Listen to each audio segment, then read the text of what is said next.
добрый вечер, дорогие подписчики. Вы на канале Черный пион. С вами Эмилия Лав. И здесь мы разбираем нарциссов по косточкам.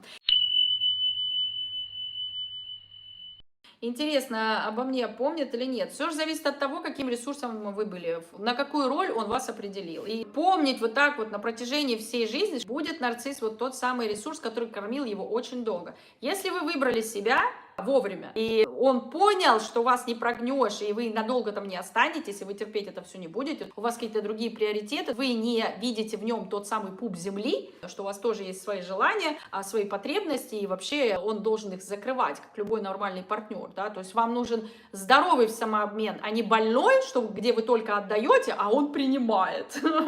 Вы еще благодарить должны за то, что он принимает. Если это такой случай, он не будет пытаться вас настойчиво вернуть, он очень легко вас променяет на кого-то еще. Вы же не дали ему чувство всемогущества и исключительности рядом с собой. Он не испытал с вами чувство превосходства. Какая мне от этого выгода? Никакой.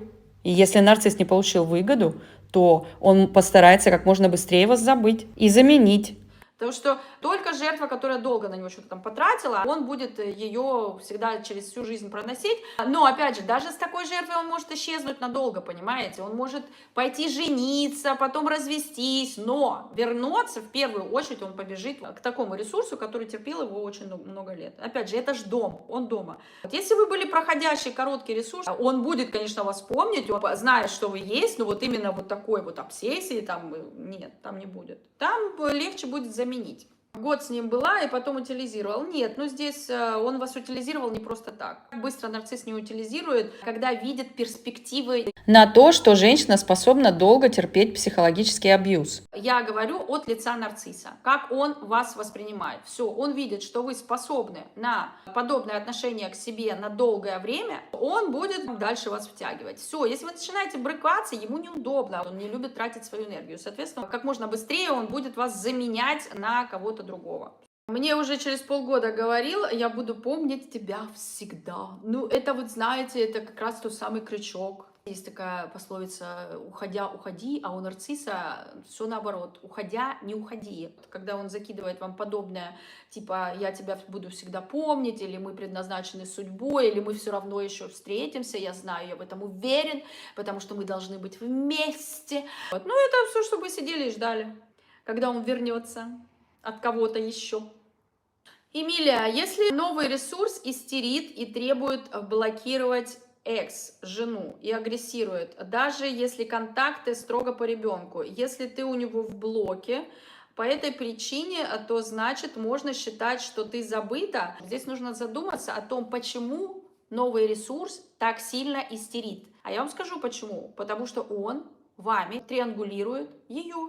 Там ведутся какие-то намеки, какие-то разговоры о том, что между вами и ним, возможно, что-то есть. То есть он ее так раскачивает. Новый ресурс бы не истерил, если бы ваше имя в их доме не упоминалось каждые 5 минут. Она видит в вас угрозу их отношений, только поэтому она истерит. Не забывайте, что ребенок нарциссу не нужен, и это только лишь инструмент манипуляции. Здесь он также прекрасно использует ребенка, что типа вот мне надо общаться с ребенком, а жена же все равно там где-то как-то. Вот он ребенка сейчас использует там, с ней. От вас тут даже ничего не нужно, чтобы вы там как-то реагировали или с ним общались. Вот ему ни в коем случае не нужно спалиться перед новой женщиной, что вы никак не хотите с ним никаких контактов. Для него это будет унижение. Ему надо, чтобы вы были сумасшедшая бывшая, которая за ним бегает, которая что-то там хочет. И, скорее всего, он так вас и преподносит там. Он или так вас преподносит, что вы в покое беднягу не оставляете, и сами ему там где-то написываете, а он такой, ну я же не могу, у меня же там ребенок, там вот это вот все, да. Или он создает вот такие какие-то ситуации недосказанности, понимаете, то есть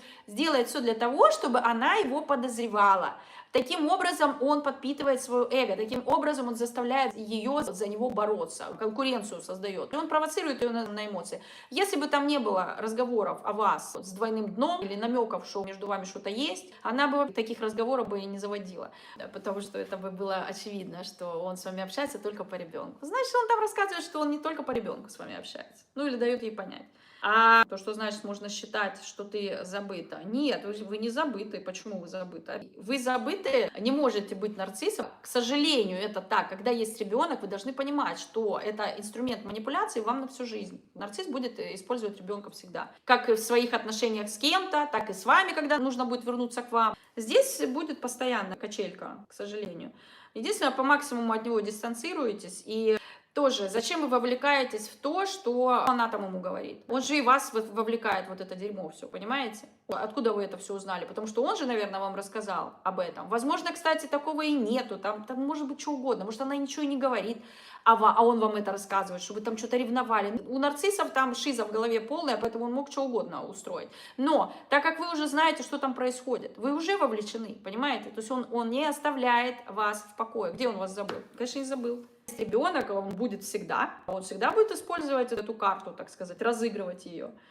Мне всегда говорилось, ты не состоявшаяся женщина. Вот мои бывшие, а я все время думала, как можно от него уйти, он такой идеальный. Ну, вот это как раз вам еще одна причина, по которой женщина долго не уходит оттуда, потому что ей внушают уверенность, что вот она такая ненужная, что есть какие-то другие, которые лучше. Соответственно, здесь страх того, что я сейчас уйду от Васеньки, но я же такая плохая, такая ничтожная, такая ущербная, так я вообще одна останусь, да? Ну, меня же никто не выберет, потому что все лучше меня. Вот это вот будет нарцисс вам втюхивать на протяжении ваших отношений. Ну и все будет зависеть уже от уровня глубины вашего морока, вот насколько вы верите ему. Насколько сильно работает идентификационная проекция. Когда вам что-то долбят в какое-то вранье о вас, там, об обстоятельствах, о ситуации, а вы потом начинаете в это верить. И у вас нет уверенности в себе, и вы сидите, ждете того момента, когда заслужите Васенькину любовь. И можем потратить на это очень много лет. А я всегда говорила себе и ему, как такой мужчина один, у меня в голове не укладывалось. Вы представляете, как вы его покормили, да? Такие слова, как такой мужчина, вот такой мужчина, такой вот весь идеальный, да, еще это произносится ему вслух, да, мог там быть один, это же мечта любой женщины. Да, я так и думала, да, вы так и думали, ну, потому что вам это внушили. Он подстроился под вас настолько, что вы подумали, что это идеальная для вас пара. Он это делает для чего? Вот эту подстройку, чтобы вы озвучили вот то, что вы написали, вот и все. И вот они, его ресурсы, вот эта жрачечка, которую он получает. Вот такие вот примеры дают нам понять, что же он не может забыть.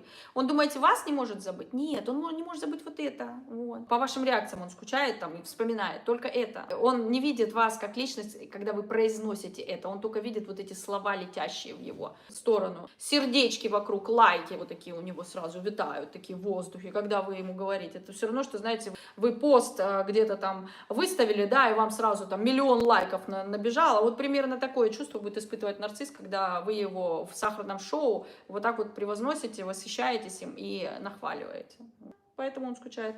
Хотел спросить, больно ли будет нарциссу, если публично его унизить и раскрыть? Конечно, это самый его большой и главный страх. Но осторожнее с тем, кого вы собираетесь унизить и раскрыть. А если этот человек с какими-то там возможностями, нарцисс может очень хорошо вам отомстить, что потом мало не покажется. И сделает это чужими руками, что вы даже... Ну, вы-то узнаете, что это он, но вы не сможете это доказать. Потому что нарцисс — это крыса, которая действует из-за спины. Соответственно, не рискуйте, если это какой-то весомый человек, да, у него там какие-то связи есть, который может подпортить вам жизнь, репутацию. Ну, еще и, не дай бог, там какой-то физический вред нанести. Просто еще зачем вы будете рисковать своей безопасностью, это раз. Во-вторых, тратить свою энергию на эту месть. Месть разрушает человека изнутри. И если вы мстите нарциссу, вы просто сливаете свою энергию впустую. Да, ему будет плохо, ему будет мерзко, но вам от этого легче не станет. Это будет такая временная эйфория, временный оргазм, но потом все равно, если вы от него зависимы, если вы что-то там к нему испытываете, даже ту же ненависть, вообще любые чувства к нарциссу, это уже зависимость. Соответственно, вот от того, что вы его там разоблачите, да, вы кайфанете на какое-то время, но вот эта зависимость, она никуда не денется, она к вам вернется, и вас будут накрывать откаты опять. Чем больше вы вовлекаете себя в его жизнь, тем больше вы к нему привязываетесь. Хочу ответить тем же, превратить в вещи юзать. Не-не-не, вы нарцисса не сможете юзать, даже не пытайтесь. Это самое большое желание жертвы нарцисса — отзеркалить его и сделать с ним все то, что он сделал с ней. И вот на этом жертвы спотыкаются. Вы себя разрушите, но у вас это ни в коем случае не получится. Нарцисса вы не сможете переиграть только лишь потому, что у него другое мышление, и все, что вам кажется белым, для него это черное, и наоборот. И он всегда на шаг вперед вас в манипуляциях. Вы всегда должны знать, что нарцисс вас может укусить очень неожиданно, и вы даже не будете думать об этом. Откуда вот берется тот же самый холодный душ, вы думаете? Поэтому нарцисса переигрывать очень опасно, глупо, энергозатратно и бесполезно. Все, что вы получите, это очередные травмы. Самая лучшая месть нарциссу — это уйти в блок, в неконтакт, Тем самым забрать у него свои ресурсы и возможность вас контролировать. и начать свою жизнь. Вот это будет вам месть нарциссу. Всё. Если вы не психопат, нарцисса вы юзать не сможете. А тем более, если вы утилизированы уже.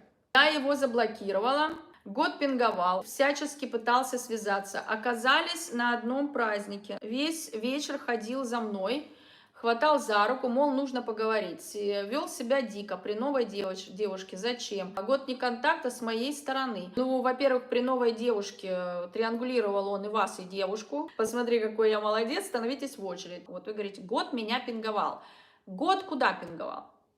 То есть, если он вас год пинговал, значит, были какие-то лазейки. Какие ваши были реакции на его пинги? Вспоминайте. Если вы дали хоть одну реакцию, хотя бы как-то ему ответили, а не просто заблокировали молча, такой бы реакции не было. Через год, что он на вас там хватал за руки. Значит, где-то вы ему или ответили, или прореагировали, или дали понять, что вам сообщение это дошло, что вы его прочитали, дали какую-то реакцию, понимаете? Одно дело послать в блог, а другое дело блог этот держать. И вот именно таким образом, никак не реагируя, что бы он вам там ни написал, с какого бы аккаунта, с какого бы номера, вот это блог. Тогда нарцисс со временем начнет сдуваться, понимаете? Особенно, если вы не тот самый постоянный основной ресурс. Даже если просто открыли его сообщение и не заблокировали, это уже реакция. Он понимает, что вы ждете. Если вы его не блокируете, его какие-то аккаунты новые, он принимает это как приглашение. Любое ваше действие он будет принимать на свой счет. Ой, она меня просто хочет побесить. Если вот были варианты, когда он вам пишет, вы читаете, ничего не отвечаете, но не блокируете, все, он принимает это как приглашение, понимаете? Он думает, что мечтаете о нем, сидите в подушку, плачете и хотите все-таки его вернуть. Все. Иначе бы вы его заблокировали. Вот как думает нарцисс. Он не думает, что вы с ним не хотите общаться. Он не так думает. Он думает, что если она не предпринимает максимальные меры по остановке нашего общения, значит, что-то там еще есть, какая-то надежда, значит, она что-то еще хочет. Все. Любой контакт с нарциссом – это как опухоль раковая. Вот чуть-чуть где-то заболит, оно потом начнет разрастаться, понимаете? Эмилия прислал песенку про любовь через 2 года, прочитала и заблочила на следующий день. Это очень хорошо, что вы его заблочили на следующий день, но если он у вас не был заблокирован в это время, ждите пингов опять, потому что он вам написав, увидел, что у него есть доступ к вам, то он это опять расценил как приглашение. Если он может вам написать, если вы не закрыли доступ, он считает, что все, вы еще сидите в гараже, его ожидаете. А песенку про любовь через 2 года вам прислал, ну, вы сами понимаете, почему, ну, чтобы там, да, ностальгия, туда-сюда, тем более, если эта песенка какая-то ваша была, да, ох, это вообще термоядерная такая манипуляция, у нас же музыка вообще очень долго откладывается в памяти.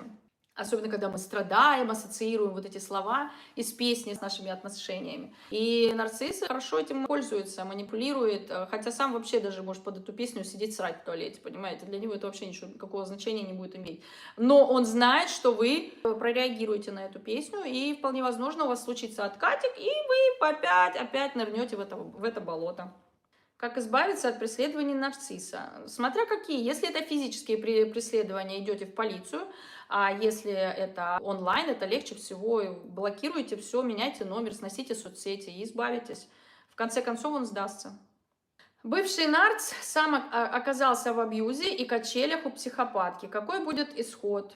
И как так вышло, как раз он грандиозный. Любой психопат превосходит любого нарцисса. Грандиозный он, не грандиозный, неважно. Психопат всегда выигрывает в этой паре, а исход будет такой. Они могут вообще прожить очень много лет вместе, качая друг друга. Это вообще будет идеальный союз психопат и нарцисс. Они будут друг друга триангулировать, тем самым генерировать вот эти вот эмоции, да, которых им так не хватает. Выберут какую-то вот жертву третью, то есть, например, нарцисс будет изменять там с кем-то, и как раз вот этот партнер будет той самой жертвой. Такие союзы могут длиться очень долго, потому что это их подначивает. Им очень интересно в таких отношениях. Это качельные отношения, такие абьюзивные, это постоянно вот эти яркие эмоции, страсти, а тем более, когда там еще есть третьи лица, это вообще кайф. Они как будут доводить друг друга, так и будут доводить, конечно же, своих жертв. Где-то я вообще прочитала в комментариях, девушка написала, что она была в отношениях с нарциссом, у него был основной ресурс, психопатка, и они потом вместе сидели в кроватке, ржали над ней, над какими-то там еще ее кавалерами, вот этой психопаточки, и прекрасно обсирали вот этих партнеров своих вдвоем, сидя в кровати. Да. Вот что там будет. Вот этот треугольничек у нас. Все, Марина здесь будет жертвой вот этих двоих нарушенных. Да, они будут над ней издеваться, они будут также использовать ситуацию триангуляции для поддержания своего союза. Она будет неким стимулом для того, чтобы они не расстались. Она их будет еще больше сближать.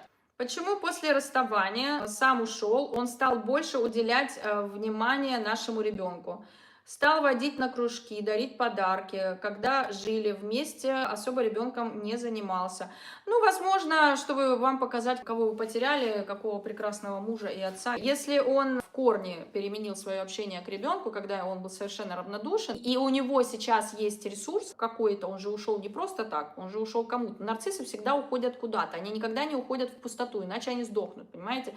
И если он резко изменил отношение к ребенку после вот ухода этого, какое-то время это было так же, а тут резко изменил, значит, там что-то пошло не так, и он пытается уже через ребенка таким поведением вызвать в вас сожаление того, что вы его потеряли, такого прекрасного, замечательного, что он может быть идеальным. Он вам сейчас демонстрирует лавбомбинг, вот это второе сахарное шоу, только подешевле, чтобы вы его, скорее всего, приняли обратно, но если он не заводит даже об этом разговор, что вот он хочет вас вернуть, он пытается это сделать с вашими руками, чтобы вы сами проявили инициативу, заметя, какой он прекрасный и замечательный. Поэтому, если это нарцисс, осторожней, вас пытаются опять на крючок подсадить. Так что теперь? Вообще к телефону не подходите. Зачем вообще париться о том, что эти уроды думают? Мне кажется, что такие прятки от каждого телефонного звонка и смс повышают тревогу. Нет, это не повышает тревогу, это повышает вашу безопасность и уменьшает шансы того, что вы опять туда втянетесь. Мы здесь говорим о зависимых людях. О людях, которые были в психологическом абьюзе, поддались манипуляциям нарциссов, впали в адреналиновую зависимость, когда ты не можешь не реагировать на его звонки, на какие-то возвращения и тому подобное. Мы здесь говорим о том моменте, когда вы решаете уйти в неконтакт, а когда вы уходите в неконтакт, будучи зависимым человеком, вы должны придерживаться определенных правил, если вы хотите избавиться от этой зависимости. Мы не говорим здесь о любом звонке и тому подобное. Причем тут любой звонок и вот эти вот сообщения, которые исходят с фейков, от нарцисса. Мы говорим здесь об этих вариантах. Все, что исходит от него, должно моментально блокироваться. Вы не читаете его сообщения, вы не реагируете. Понимаете, что если вы начинаете вовлекаться или верите в себя чересчур, думая, что я опять на него не подсяду, если я его просто проигнорирую и не отвечу и не заблокирую, то вы глубоко ошибаетесь, если вы находитесь в зависимости. Вот это называется самообман. Здесь мы говорим о тех людях, которые в зависимости, и других вариантов, как 0 реакции, а значит никаких прочтений, потому что если вы прочтете то, что он напишет, вы опять начнете туда вникать, вы опять вольетесь в это все, опять войдете с ним в контакт. Вы получите очередную травму, потому что вы войдете в контакт в надежде что-то там исправить, или он что-то исправит. Мы здесь говорим конкретно о нарушенных рептилиях, которые пытаются испортить вам жизнь и в очередной раз вас утилизировать, а не о других людях, которые тут совершенно ни при чем. Жену привез знакомиться, сказал сестра, было так мило, ничего себе. Вечером сестра ему сказала, что я алкашка и красотка. Кошмар. Ну вот, возможно, вы попали как раз на вот такую парочку двух больных на голову особей, на психопата и нарцисса. Если его жена приходит с вами знакомиться, представляется сестрой, ну это вообще просто полная клиника. Мы видим как раз подтверждение того, когда нарцисс-психопат в паре, они вот жертву используют как инструментом для поддерживания вот этой горячей обстановки между ними, чтобы они со скуки не сдохли вдвоем. Звонить с номеров телефонов своих друзей. Что в этом случае делать? Блокировать друзей. Это его свита, это те самые летучие обезьяны, которых он активирует, когда хочет вас возвращать. С таким способом он пингует вас через других людей. Через них он доносит вам информацию о себе, они вам это все передают, чтобы вас опять триггерило, и вы вот это велись на эти манипуляции все. Также это может быть сделано через телефон, через сообщения и тому подобное. Когда мы уходим в полный неконтакт, мы блокируем всю вот эту вот обезьянью свиту. Особенно, если это относится только к нему. То есть его друзья — это не ваши друзья. И никакого стыда, там, какой-то вины, что я заблокировала невинного человека, не нужно. Потому что эти невинные люди как раз действуют нарциссу на руку. И есть большая опасность, что вы опять туда попадете. Благодаря вот этим невинным людям. Поэтому думайте только о себе, о своем здоровье, о своей безопасности. И вот это все в блок, и вообще там даже не думайте, что вы там кому-то что-то должны. Он прекрасно знает ваше отношение к нему, вы дали ему понять, что больше вы не собираетесь тратить свои ресурсы на него и позволять ему себя жрать. И то, что он привлекает каких-то там людей, своих друзей, это вообще не ваша проблема. Поймите, когда нарцисс вас пингует самостоятельно, или через друзей, или через бабушек каких-то, это только его проблема. Все, оставляйте его проблемы ему. Все, он же этих друзей вовлек в это все. Он за это и несет ответственность, за последствия, которые будут следовать после этих действий. Все, а последствия будет блокировка его друзей. Пусть сами с ним разбирается тогда, с этими друзьями. Вы вообще к этому отношения не имеете. Каждое его действие — это связь с вами, понимаете? Он вас таким образом опять с собой соединяет и делает вас своим расширением. Если вы хотите от всего от этого сепарироваться, вы просто отрезаете драконью голову из 3, сколько там их еще вырастет в лице пингов, этих драконьих голов. Вы просто это все отрезаете, потому что к вам это отношение не имеет. То есть вы не вовлекаетесь туда, вы ему не показываете, что вы какое-то отношение к нему имеете. И он как раз и рассчитывает на ваше чувство вины, что друга-то вы не пошлете, друга-то вы не заблокируете, да вы просто постесняетесь там где-то что-то сказать, а он тут раз трубочку перехватит и вам что-то начнет рассказывать, опять своим голосом триггернет. Ему главное сейчас вас ухватить, спровоцировать на эмоции, поэтому вообще никаких реакций ни друзей, ни на кого. Вот очень частая ситуация, когда женщина, которая развелась с нарциссом, не блокирует свою свекровь. А свекровь у нас кто? Ну это ж мама нарцисса. И обычно мамы нарциссы, я, конечно, всех не обобщаюсь, нарциссы могут родиться у нормальных родителей, но в основном у нарцисса токсичная семья. И что происходит? Она не блокирует свекровь, она не блокирует каких-то там сестер, братьев. Почему? Потому что стыдно. Они же ни в чем не повинные люди. Это же взрослый человек, это же неудобно. Вот на это и рассчитывается. А этот взрослый человек, вот это мама его, кто там папа или еще кто, потом вам так насрут, что вы просто будете сидеть и разгребать годами. Потому что он будет действовать через нее, она будет прекрасно ему в этом помогать. Очень часто такие же мамочки, вот, нарциссики. И будет он вас качать через эту маму, играя на вашем чувстве Вины. того, что вам просто неудобно заблокировать вот эту вот женщину в возрасте, уважение к старшим и тому подобное. И вообще это моя там свекровь бывшая, я не могу, это же стыдно. Ну, вот потом вы будете расплачиваться за свой стыд.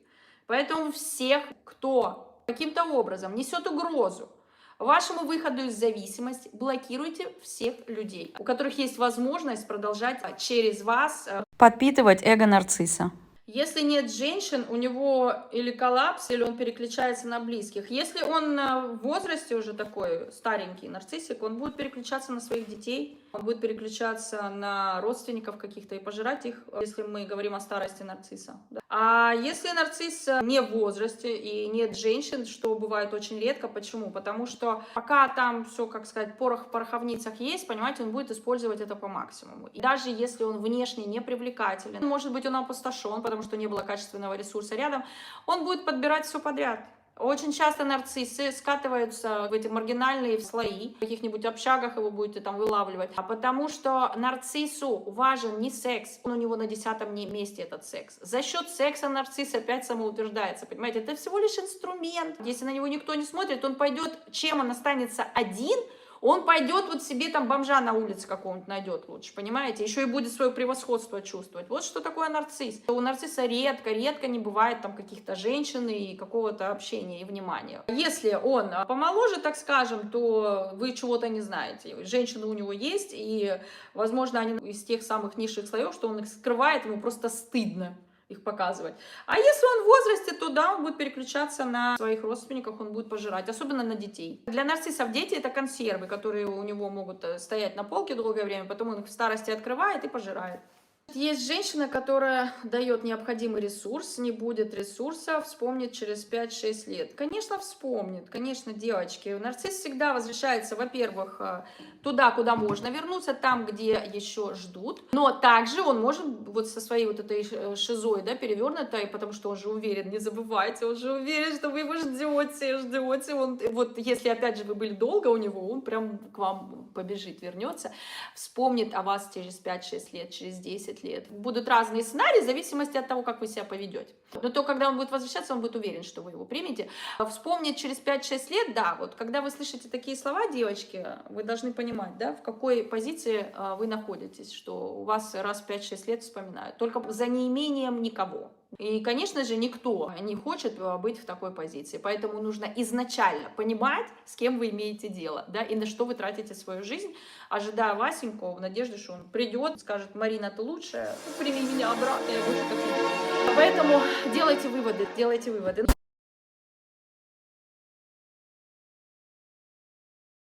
Если вам нужна психологическая поддержка, Вступайте в наш чат поддержки жертв абьюза в Телеграме. я непосредственно принимаю участие по понедельникам в этом закрытом чате, отвечая на ваши вопросы в развернутом голосовом сообщении. Пишите администратору в Телеграм и спрашивайте об условиях вступления. Обязательно ставьте лайки этому видео, чтобы оно распространялось как можно больше. Распространяйте это видео, присылайте своим подругам, которые сейчас в абьюзивных отношениях. Пытайтесь помогать открывать им глаза. А я вас целую, обнимаю. J. Cole.